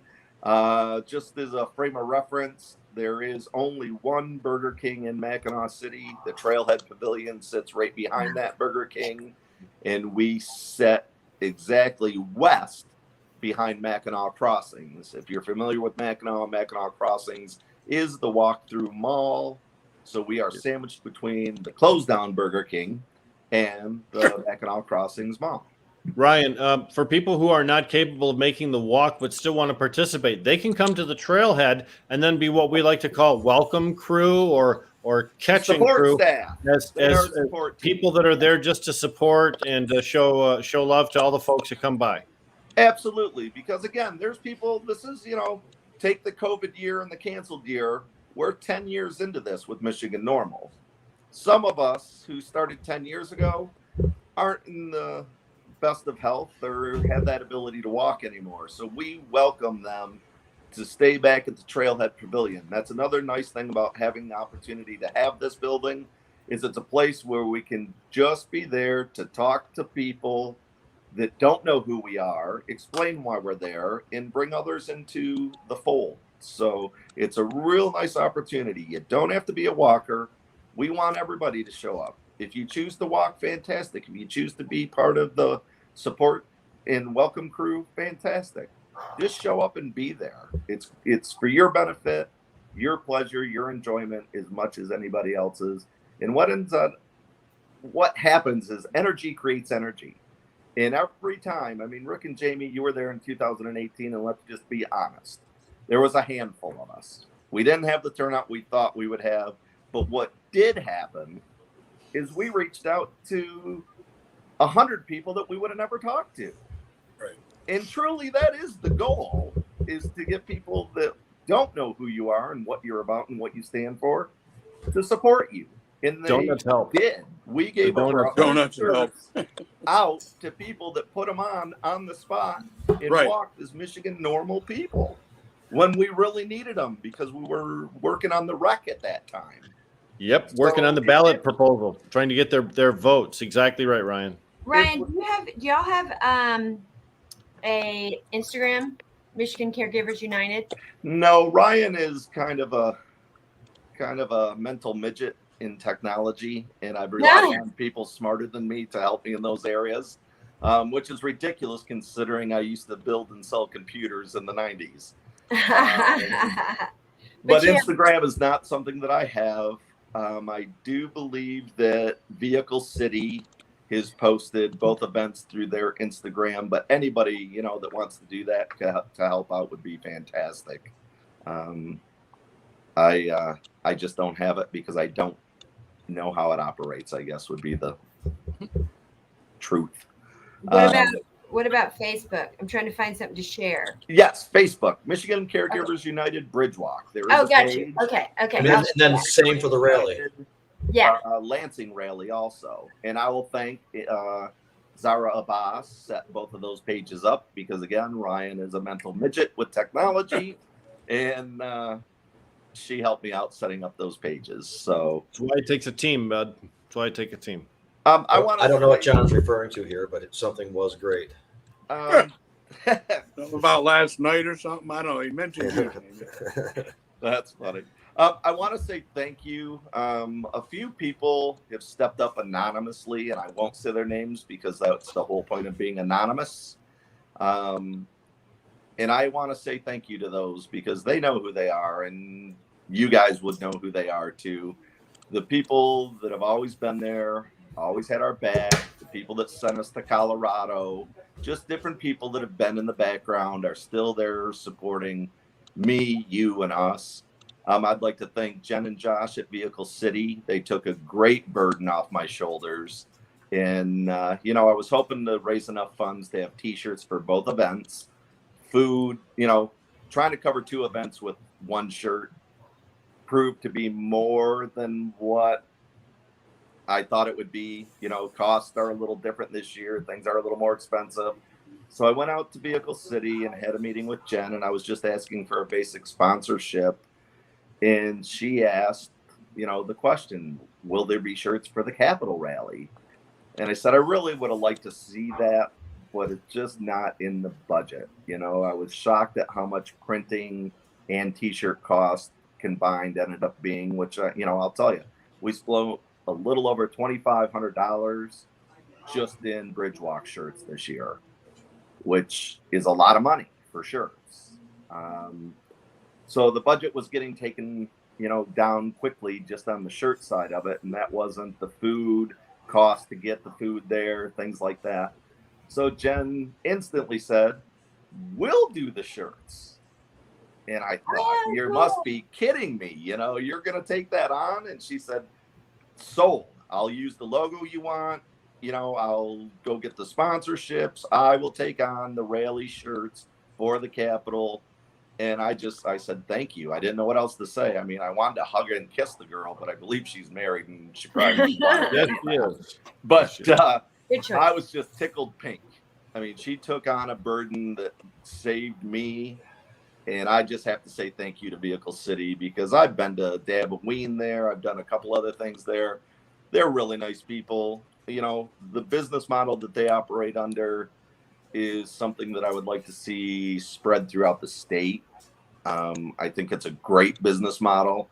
I think that they're good people. They have good hearts. So I just wanted to, say thank you to them. And I probably talked too much, but she really helped me out. And I just can't say enough about that. And a lot of people did. There's lots of people. Again, Zara Abbas, the people at Vehicle City, Tanya Sunshine Daisy, who created the logos for both events. She did that free, just because she cares.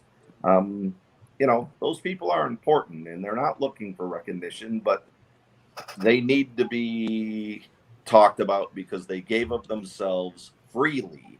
And all I had to do was ask. And that's what a lot of people are doing. There's people, everybody on this panel, I think I've talked to about speaking, and everybody was warm and receptive and treated me, with nothing but courtesy. That's friendship. That's brother and sisterhood. That's what this community is about. And that's why I was willing to put my name on the permit to be at the rally, because I know there's nobody in this community going to break up the Capitol, because that's what that permit says. You're not going to let anybody bust up the Capitol, and if they do, you're paying for it. Let me tell you, Ryan's not a rich guy. He doesn't have extra money to throw around, but I do trust my cannabis family to conduct themselves with respect. They always do. I've been to many events. We're not the bad actors that you would see with other groups. So I was willing to put my money where my mouth is and put that permit in my name. And it's because it's in your name that I won't bust up the Capitol. Well, I appreciate that, because you are a ruffian. With Maybe your not neck so much brace all anymore, puffed but and let me shit, tell you, Mr. Brooks is somebody who impressed me. I met him the first time in 1987, and I was impressed. You know, I just couldn't believe this guy would stand up in the middle of Ann Arbor at the Diag and talk about cannabis so freely. I'm thinking, when he gets out of here, they're going to arrest him. But the funny thing is when I went back in 1991, he was still there doing the same thing. So, you know, Adam, you are Mr. Hash Bash. Nobody can ever take that away from you. You've earned that. And I've always been impressed with you. I appreciate that. Rick went away for a second, but He's there back. he is. Hey, we're going to be joined by Naja Nava of the Clean Smoke Initiative, new organization that's kind of working with prisoners, reentry, helping out with expungements, a whole list of things. We'll have her run down the organization's mission and what they've got going on and stuff. But there is an event tomorrow, two-parter that's involves an expungement day and then a fundraiser later on in the evening. So we want to make sure people know about that too in the midst of all the other stuff going on. Let's see if she's available to come on. Naja Nava, are you available? Hey, I am here. Sahar is taking lead on this though. Sahar, are you on? Oh, here we go.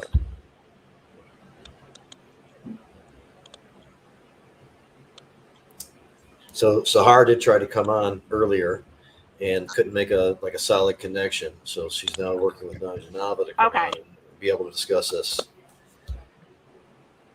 Yep, hold on one moment. Okay.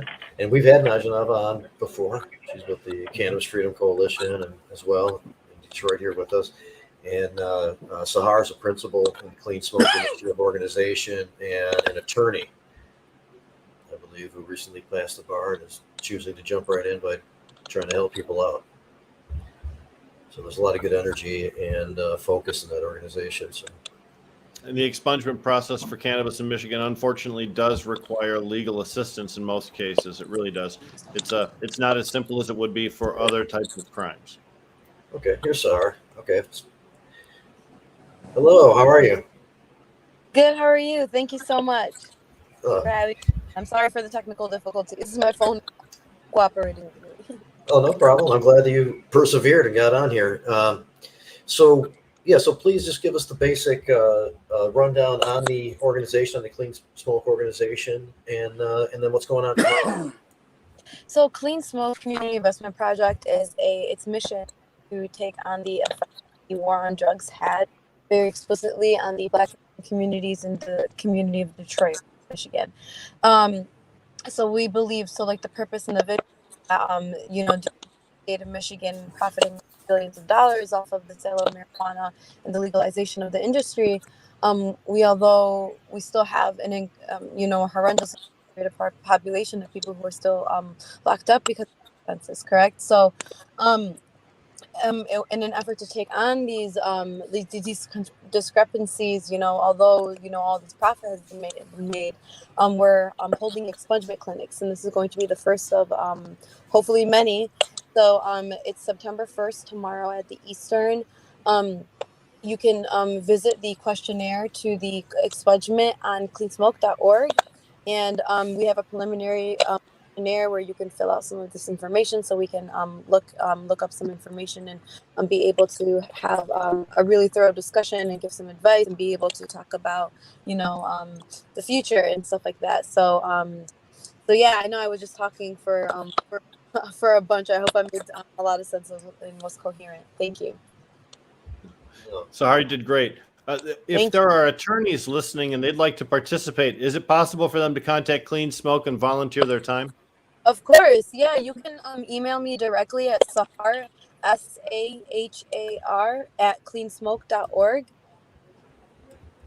and it's on the website as well, and the Instagram, like social media for everyone that's on social media. That's really big now. The social media is Clean Smoke Invests, and we have a post with the flyer and infographic of the expungement fair, where you can also find a link to the Eventbrite to register for both events, and the questionnaire, as well as my contact information, as well as Janava's. Right on. And then there's a fundraiser. Yes, sir. And that is not Janava's baby, but the fundraiser that's going to be, are you talking about the mixer that's happening after in the evening? Yeah. Yes. Yeah. The Cannabis Freedom Party. Yeah, so that's going to be like a bunch of people in the industry. Anyone's welcome and everyone's welcome. And yeah, so yeah, that's her baby. I'm the lawyer, so I'm part of the expungement. So it's I think it's $40 if I'm not mistaken, and there's some food there and networking and some information, and of course, raising money for this organization. Yep. All right. Can I ask her a question? Of course. What brought you into the cannabis freedom? What drew you into this particular aspect of the law? Well, as a recent graduate from law school, I just graduated in 2020. I just passed and took the bar, the February 2021 bar. And one of the new classes that they had was on medical marijuana, right? So I also went to Cooley. And one of the classes that they were teaching on the nuances of marijuana in the medical marijuana industry was a statute. So it was, and I thought it was really interesting, right? Because I entered law school and, cannabis and marijuana was criminalized. And as I'm graduating, it's this whole law field that's developing. And so that, it was really interesting for me that way. Cool. We're happy to have you. Thank you. I'm ready to learn. All right. So word is out now tomorrow, and just leave us again. It's people can contact you directly at saharacleansmoke.org in terms of trying to get involved with the expungement day tomorrow and or the event. What should people do? Where should people go for that? Yeah, so for the you can go to cleansmoke.org and click on events. You're going to see the flyer for both events. You're going to see the flyer for the expungement fair, and where you can register there to get to the survey and also to register for the event. And then you can also register for the Cannabis Freedom Party separately as well. And yeah, our contact information is listed on the website, cleansmoke.org. And please, yes, contact me whether or not you can participate tomorrow. Stop by tomorrow. We will be organizing future events, so contact me regardless of whether or not you can tomorrow. Great. Hey, is there anything else we need to add or anything else you'd like to include before we move on? No, thank you for having me, and I'm sorry that I had such a hard time coming on. My phone wasn't working. Thank you. I'm happy to make this work. Yeah, it was great that you did, and I'm happy that you worked that out, and look forward to seeing you tomorrow. All right. Thank you, guys. All right. Thanks a lot. See ya. Another great interview. Yeah. It just always interests me what drags people into this this fight. If they had family members, or if it's a freedom issue, or just what is so intriguing about cannabis. She doesn't look like your typical cannabis user, so I had to ask. Well, from my limited discussions with her, she cares a lot about civil rights too, and that's cannabis has been used as the low-hanging fruit as a way to violate citizens' rights for a long time. And she's helping out with people people getting out of jail and re-entering into society, and many different aspects of this whole thing. The A fact lot, that a lot of attorneys have picked more lucrative pathways to get into the cannabis industry than the one she's choosing. So that's yes, and to be so young, just out of law school, and to take this on, I give her a lot of credit. Yeah. You know, we see examples of, I guess, you know, for lack of a better term, modern heroes all the time, everywhere we look. And you just have to pay attention to what their real situation is and what they're actually doing with what they've got. And that's how you can define heroics, man. So There's a lot of stuff going on, and you know, there's a need for it. But it seems like there's more participation, and more like groups, even with some disagreements, working together on certain issues. And I mean, I don't want to get too complacent with stuff, because you know we've seen this stuff unravel and kind of fall apart for one reason or another. But you know, I kind of like the position we're in given the challenges that we have. Yeah,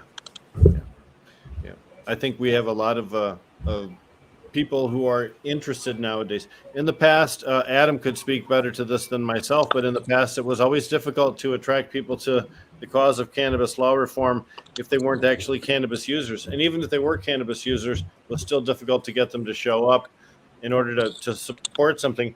Nowadays, cannabis users are out of the woodwork, and man, we are mighty, right? I heard today Shane Trejo say cannabis is the #1 cash crop in the United States of America. If true, we're like the Monsanto, man. We're like the top dogs of the cannabis industry. Not like the Monsanto. That's a bad thing, but Well, and don't forget that if that's the case, what, 55% is all illicit market? yeah, even more than that, I think. I think it's fair to say, you know, 2/3 on the unregulated side and then 1/3 on the regulated side. But I would agree with you, but I like to be conservative. But it's, you know, let's make clear, it's not the fault of those people that they're in that position. It's the fault of the feds and the states that they Well, live that's the point, is that we have a long way to go with this. well, the fact is, you've got an unregulated market and a regulated market. You know, the unregulated market's huge. And as the regulated market takes off, it slowly does this. But we're just right here, right? So we're in the process of doing that.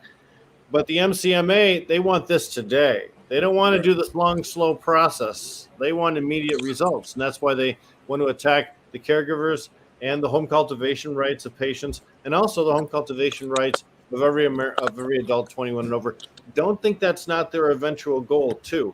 Why would you want to skim the patient rights when there's only 300,000 patients and still leave cultivation rights to 6 million adults in the state? It wouldn't make any sense. You want to target those 6 million adults and their privileges, too. Nope. Start with one group and work your way to the end. You know. That's right. Once you curb patients, then you can say, like, well, why should adults have more rights than just patients, right? Let's bring the adults down to the patient level now, right? That'll be the argument. Once they start, then you can see a whole domino cascading series of events to lead to reduced or no home cultivation in Michigan. You know, unfortunately, we don't have more businesses like Real Leaf Solutions, for instance, which, you know, again, Vehicle City is a great model, a farmer's market, good for the community. And then my next favorite type of business would be the Real Leaf Solution model. You know, that's where Michiganders, who are grassroots people, were included and get to be included. You know, the hurt that they feel is when you had to show assets of $1 million and then prove where those assets came from. That put most every grassroots caregiver right out of the market. There was no place for them to go. So right from the get-go on the retail licensing side, it just was stacked against. Along with that stupid board, too. You know, the Michigan grassroots caregiver or patient, or the people that were involved in the beginning that created the market, like the gentleman. The problem is the state took it upon themselves to do the job of, like, the IRS, for instance. If you had money that you didn't claim and you want to show it, that's on you. That's the IRS's problem, not the state regulatory agency. The board, like Jamie said, wasn't needed at all. That was to go after people and their moral issues. I mean, So I appreciate you saying that too, Ryan. I kind of wanted to point out, Botanical Company and Redemption are on support, in as is Rare Absolutely. Cannabis, and there's a separation between industry. There's differences, and all these organizations are fully aware of Right. the caregiver history and totally support protecting those rights. There's a ton of companies that have signed my hashtag no changes a pledge on Facebook. You may take issue with one or two of the companies that are on there, but the vast majority of those are unregulated ancillary industries that support no changes to the caregiver program. We should identify those that work in the areas that we want to and try and support them as much as we can. It is going to be a challenge, though. I mean, everything we're hearing in Lansing is that there's a rumble up ahead, set up the ring. It's going to be WWF and Lansing coming up. So. With the PR campaign and targeting enough Democrats to get the votes, and it's a real thing. It is, yes. I think this people isn't something we haven't seen before. Sorry, Rick, to overtalk you there. This isn't something we haven't seen before in industry after industry, whether it was started by a grassroots or a single person. If it was a good idea, there's always a group that have more money than that person or those people that started whatever business, whether it be the car industry, potato chip industry, ice cream, candy, cookies, cake, you name it. There's always a group that have a little more money. They see a good idea and they jump in the pool, and their money overtakes the industry, even though they had nothing to do with the original start of said industry. Yeah. Now, there's a lot of companies out there that are sharing the same space with this MCMA players who are not having the difficulty MCMA has. They're doing just fine, making lots of money. As I mentioned, the industry grew by $20 million in the month of July alone. So it's really a very rewarding place to be. So there's no push. There's no reason for us to make changes to any home cultivation laws, and chasing change in home cultivation laws as a solution to your financial woes. That's just smoke and mirrors on your own sense. Because if you've made a bad business deal, if you borrowed money at a rate that you can't sustain, if you had an expectation of return on investment that your investors are not seeing, too bad. I mean, there's more market share for the next guy who's got a better plan. And if you can't make it in this industry, just drop out or sell it off. Someone else will be able to. Don't try and change the system just because you have a bad business model. So what I heard you just say is, if you're in the retail industry and you're not making money, it's you, not the caregiver or patient. Exactly right. But not just the retail industry, to go all the way through the entire ranks, from cultivators, processors.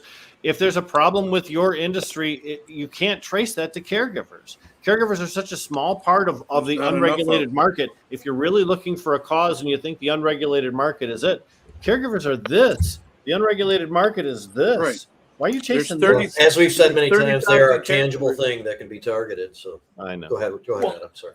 I have to say, when the caregiver system came out and people started growing in 2009, and they really launched in 2010 because their feet were wet, they had their equipment, and they really had flipped a crop or two over. There was a lot of caregivers that faded out of the market because they realized a couple things. First and foremost, growing is real work, and they weren't prepared for that. They thought money grew on trees and they were just going to make some money. Number two, quality came into play.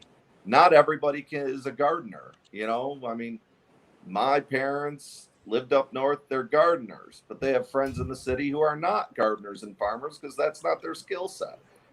Like any other industry, people will get weeded out based on their ability. Hey, look, I know Adam wanted to get in a minute ago. Adam, please jump in as we're getting ready to wind down. Yeah, no, I just was going to point out again that there's 30,000 caregivers taking care of something like 72,000 patients. So there's 100,000 individuals possibly that we're talking about here. And to point out what Rick was saying, and that's the big problem here, is that these organizations aren't being truthful. And what they're not telling us is that they're really going after the other 65%, if the numbers are to be believed, of the unregulated, unreported, nobody hears about them, and the out and out illicit market. And you're up smaller against businesses and anything that's Right. not them. and you're up against a losing battle. If you haven't figured that out, the government couldn't win that, and now you're going to try to win it. Sorry, it's not going to happen. Their proposals are really on two fronts too. You can consider that there's the part of it where they're trying to add additional criminality to things that are already criminalized, like when people work under the guise of caregivers but actually are running small businesses. There are already rules to do that. We don't need any more. And then there's the second part of it, which is actually peeling back some of the rights and privileges that are given to the people by a vote of the people through the 2008 Medical Marijuana Act, and also reaffirmed in the 2018 MRTMA program for legalization. So when you talk about adding additional criminality, why would anyone do that? It's already criminal. So you want to add additional penalties to people that probably are not afraid of the current penalties and aren't going to be afraid of the new ones either. Won't work. But peeling back those rights, that will change some people's dynamic. There's a lot of people out there that want to grow their 12 because they know they can. If the number changed to 6, they would shucks it, but they'd change. A lot of them would. And that's really the opposite direction of what we think people should be doing. If what we truly believe cannabis is something that provides health, wellness, and lifestyle advantage. Well, we all know people that didn't use cannabis until it was legal. Yep, that's Correct. true. And dispensaries hear that on the regular, that I didn't touch it because it was illegal. So, the fact that people pay attention to the law, obviously that is there to control the masses. Our problem is that these new proposed changes there's no call for them. There's no, again, I like to say there are no bodies. There's no reason for any of this stuff. There is a reason to change the pediatric one that says you can't get your medicine on campus. That passes the litmus test, right? Right, but these other things, why shouldn't we be increasing the amount of plants from 12 to 18? That's the question. And making sure people don't get in trouble for if with 72 plants harvest more than 15 ounces. Exactly. Well, I right. mean, That's a dysfunctional interpretation. What if you're on its skillful face. enough to get, 2 pounds of plant? I mean, why to store it properly and whatever? Why is there any? I know why, and I can tell you why. It's real simple. And the reason that Linder and these idiots are coming after us is because they know that, and Ryan's partially got it right. There is money involved, but the money is actually being used and spent by law enforcement. Law enforcement loses a lot if marijuana is no longer in the game, in the playbook. If we completely take out all enforcement from them, they lose a ton of money. So they're interested. State regulators are interested. The MRA has a division of law enforcement. For what purpose? I mean, because they need someone with guns when they knock on the door? Is that what it is? No, the MRA doesn't go after caregivers. That's the Marijuana Regulation and Taxation Group, which is run by the Michigan State Police. The MRA's Michigan State Police attachment is for enforcement of the licensees, the regulated market. So 2 different groups. Yeah, I get you. But they're using cops, is my point. Yes, they are. They're not using government employees. Oh, I think they're your bureaucrat. They're not using your average bureaucrat whose only enforcement ability is to go back to the office and write a report. Yeah, no, those bureaucrats are the ones performing the inspections. But if the inspections result in some kind of a significant issue, then the police are there to be able to do whatever they need to do. So, and I can't imagine that that's something that they need to have on hand at all times either. So, but once again, we've got business that's got a lot of set of rules, and we still see people or businesses being fined regularly for violating those rules. We think it's pretty clear you're not supposed to lick pre-rolls, whether it's in a testing facility or anywhere else, right? So, when those at least not on camera. So you know what? In fairness to that organization, there was. I mean, I don't know if there's been a statement that's come out yet. I've heard that. At least some of this, they ended up getting kind of accused of doing more than what they've actually done, and that there's going to be some kind of formal recognition, or I'm not sure about apology, but some kind of recognition of that coming from the state. So I just want to, in fairness, I've heard that. So I just, just in case they didn't do a bunch of stuff. But you're right. I mean, I understand what you mean. Yeah. Everybody that's accused of doing something wrong, oftentimes says stuff like that. I hope it comes true. I hope that those particular people have great success. I do. I'm just concerned that sometimes even the regulated market, who has pretty clear lines about what they can and can't do, still has people they can't color within those lines. Not when you at talk all. about the caregiver licensing and caregiver regulations, it's not so clear lines. The situation changes from community to community, and it's easy to run afoul. And if someone does, the law should be compassionate, not punitive. In Judith Pontius's case, I thought that forcing her to destroy her grow and cut it down to almost nothing, that was just a fuck you from the community to her as a citizen. That wasn't really justified. I thought that was more of a personal vendetta. The Michigan Cannabis Freedom Coalition is picking up her $500 fine. Yeah. Yep. So hey, we got a couple minutes left. Adam, anything you want to add before we totally shut this down? Not really. Just I think people should plan on making it out to the rally on the 15th. If you had to pick between the Bridgewalk and the rally is more important. I'm not gonna, no slap to the Bridgewalk. Nope. But Right. the rally is important. Hey man, there's a lot of things going on that bring attention to this, and Right, we need rally's to big show the one. politicians how many of us are willing to actually come out Yep. and make a statement. It doesn't even matter what statement you're there to make. We're all in agreement on one level or the other, so it's important that as many people as possible get out there. It's a state capital, so I would encourage everyone to bring a pre-roll and smoke a big fat joint while you're there. And of course, the Rudy rally tomorrow morning, 1200 Yes. North Telegraph, Oakland County. The Clean Smoke Expungement Day, and then the fundraiser, cleansmoke.org. Ryan? I will be there tomorrow, and I agree with Adam 100%. The Bridgewalk is a good time, but it's for our enjoyment to come together. The rally is important. If you're only going to make one event, the rally is the one to make. So I agree 100% with Adam.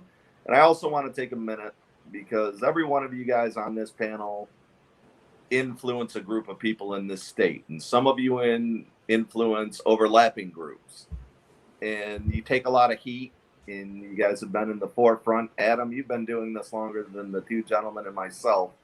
You've taken a lot of heat over the years, and you guys are deserving of some respect, and the people that are coming after any one of you or all three of you at different times need to do their own research and find out what you did and support in the past and what you support currently, because I consider everyone on this panel an ally, and I wouldn't ally myself with somebody who was trying to hurt me. So before you judge any one of these gentlemen, take the time to really know what they're about, because I find every one of them very helpful, and I appreciate you guys helping me, and I'm always there to help anybody else when I can. I appreciate it, man. And it sounds like you've been hearing people talking shit about us. And that's what I'm compelled to say. Me specifically. Everybody takes a beating, and I listen. I listen to what people say, and there are some misconceptions out there, and I just don't like when people don't take the time to inform themselves. I don't care what you've heard. I have a good friend that told me a long time ago, don't tell me what you're going to do, show me. And you guys have shown people what you are or are not. And if they want to take the time to find out who you are and what you're about, then do that. But don't judge somebody based on what somebody else told you. It's just a waste of everybody's time. I've worked with Rick for years now. I've known you for years. I didn't get to work with Adam, but I watched him put his ass on the line since before I met him in 1987. And he's went through hell and back to do things for people that didn't necessarily benefit him. It took a lot of guts to be the guy on the steps when you were at the library in the Diag. It took a lot of guts for Rick to get out of a career that he knew very well to go into cannabis. And you had the first dispensary. Those are all things that take guts to do that. And don't be mad because you guys accomplished goals that they couldn't accomplish. Be proud that somebody moved ahead. Be happy that somebody's doing something that you didn't do. Don't take away from their success. Join their success. So, you know, like I said, I know everybody up here. 2 of them I know better than the third, but I trust every one of you guys. Thanks, man. I appreciate that, man. You bet. Thanks. For the record, I earned all the shit they said about me. It's all, I earned it. So like I said, you always caused a ruckus. You're a bit of a ruffian. He soaks in all the shit. Yeah. So, anyway, Thank Rick, you for inviting me. oh, you're welcome, man. And we'll check back in with you again too. Rick, want to wrap us up? Wow, I feel like I should have been paying attention to my socials more recently and seen exactly what people were saying behind my back. But maybe it's a good thing that I wasn't. The fact is, you can have an idea, you can have a focus, but you don't always necessarily put it in gear. George Brikho, Shane Trejo, they're putting their ass in gear, and you got to respect it. Everybody that's here, Ryan Bringold, he's putting his ass in gear. 2 big events that some people wouldn't even try to do one of. So you can look for reasons to complain, or you can look for people to emulate. I think we got a lot of people on today that are perfect for you to emulate. Activism is a way to go. It's the only way to be. If you're not active, what are you? So, You're not active. You're inactive. don't answer the question. It was rhetorical. It's supposed to hang out there. The fact Take everything too literal. React. All right. All right, hey, Jazz One I got Cabbage Cafe, another great show. Appreciated everybody and everybody who is no longer around right now who came on today. Come out to the Oakland County Courthouse tomorrow at 10 a.m. Support Yeah. Rudy Gammo. Do it. Okay, Jazz Cabbage Cafe, everybody. Thank you. Good night.